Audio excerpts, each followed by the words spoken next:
অনেক পেশেন্ট যারা অস্টিওআর্থারাইটিসের ব্যথার সমস্যায় ভোগেন তারা আরাম পাওয়ার জন্য মুড়ি মুড়কির মতন ক্যালসিয়ামের বড়ি খান এবং ভাবেন যে এটা করতে থাকলে তাদের শরীরের সমস্ত ক্যালসিয়ামের অভাব পূরণ হয়ে ব্যথা ট্যাথা কমে যাবে। তাদের জন্যই এই ভিডিওটা। আপনি নিজের বিপদ ডেকে আনছেন না তো?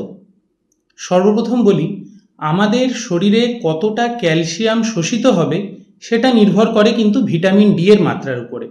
অধিকাংশ ক্ষেত্রেই দেখা যায় অস্টিওআর্থ্রাইটিসের রোগীরা ভিটামিন ডি এর অভাবে ভুগছে।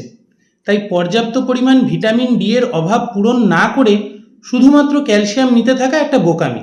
তাতে ক্যালসিয়াম বাড়ে না, উল্টে ক্ষতি বেশি হয়।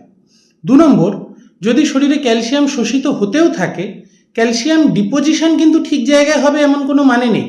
অর্থাৎ প্রচুর পরিমাণে ক্যালসিয়ামের ওষুধ দীর্ঘদিন ধরে খেতে থাকার কারণে দেখা গেল আপনার হাঁটুতে বা কোমরে যে জায়গায় ক্যালসিয়াম ক্ষয় ছিল সেই জায়গায় ক্যালসিয়াম না গিয়ে জমতে থাকলো আপনার কিডনিতে, এবং কিছুদিন পরে আপনি একটা রেনাল স্টোন বা কিডনিতে পাথরের সমস্যায় ভুগতে শুরু করলেন। আর অবশ্যই যেটা মনে রাখবেন যে ক্যালসিয়াম কিন্তু ব্যথার ওষুধ নয়।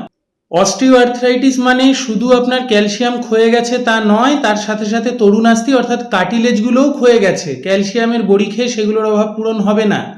তাই অস্টিওআর্থ্রাইটিসের জন্য নির্দিষ্ট চিকিৎসা গ্রহণ করুন, নিয়মকানুন মেনে চলুন, সচেতন থাকুন। মুঠো মুঠো ক্যালসিয়াম খেয়ে নিজের বিপদ বাড়াবেন না। সবাই ভালো থাকুন, সুস্থ থাকুন। ধন্যবাদ।